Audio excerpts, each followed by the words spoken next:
Thank you and welcome to the show this morning. The topic this morning is the significance of African American history, and we have with us to talk about the importance of African American history in this year 2004, Dr. LBaldwin. Dr. Baldwin is in the Department of Religious Studies at Vanderbilt University.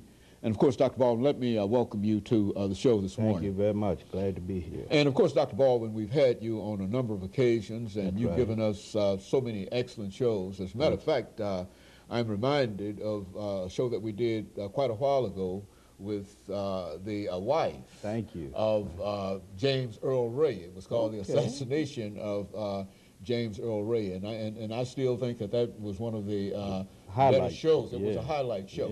But Dr. Baldwin, what we'd like to do today is to take advantage of your extensive knowledge, not only in reference to Dr. Martin Luther King, but in reference to our African American history in general, and to talk about how significant it is to this part of American history is to the rest of American history. But before we get into that, Dr. Baldwin, let us have you to give us some information about your background, your education, and some of the things that were important in terms of eventually leading you to Vanderbilt University in the Department of Religious Studies. Okay, I grew up in the so-called Black Belt of Alabama, a little town called Camden, Alabama, located in Wilcox County. I was born there in the late 40s.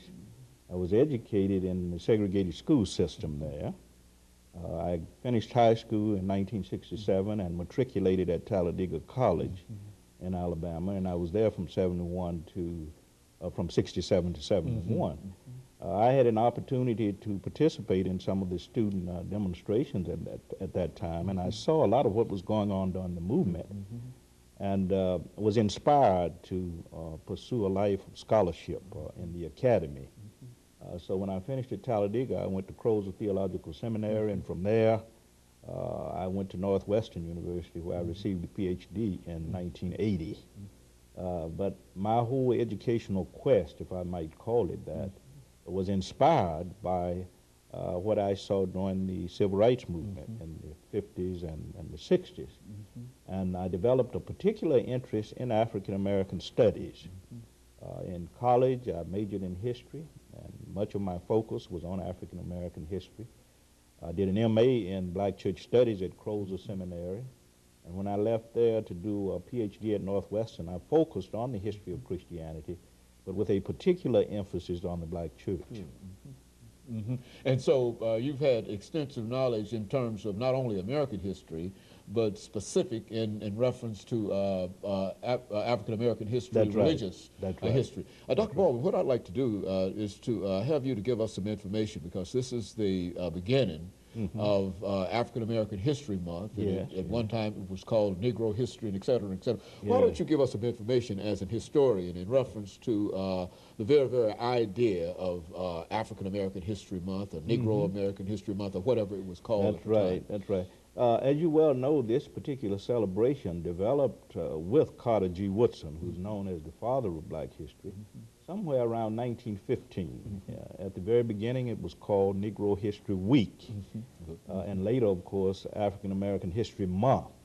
But Woodson had this vision that if we as a people are to understand our present existential situation, then we must have a knowledge of the past.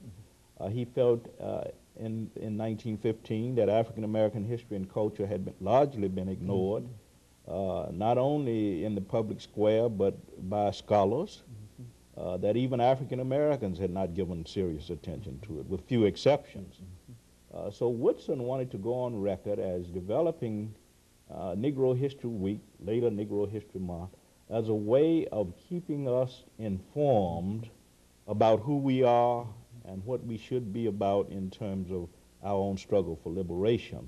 Woodson had the idea that one cannot be liberated without knowledge, and he understood knowledge as power. So this is why he developed that celebration, and I think it's important that we continue to celebrate African American history, because the struggle has not ended. We've gone through episodes in the struggle. We've gone through various trends in the struggle.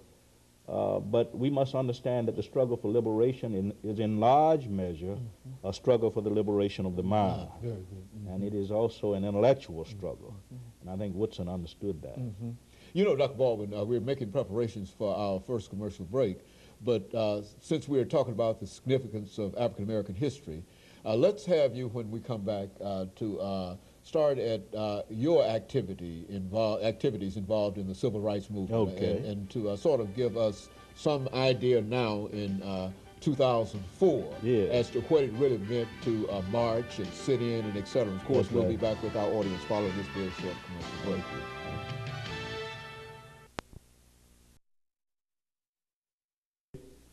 Our guest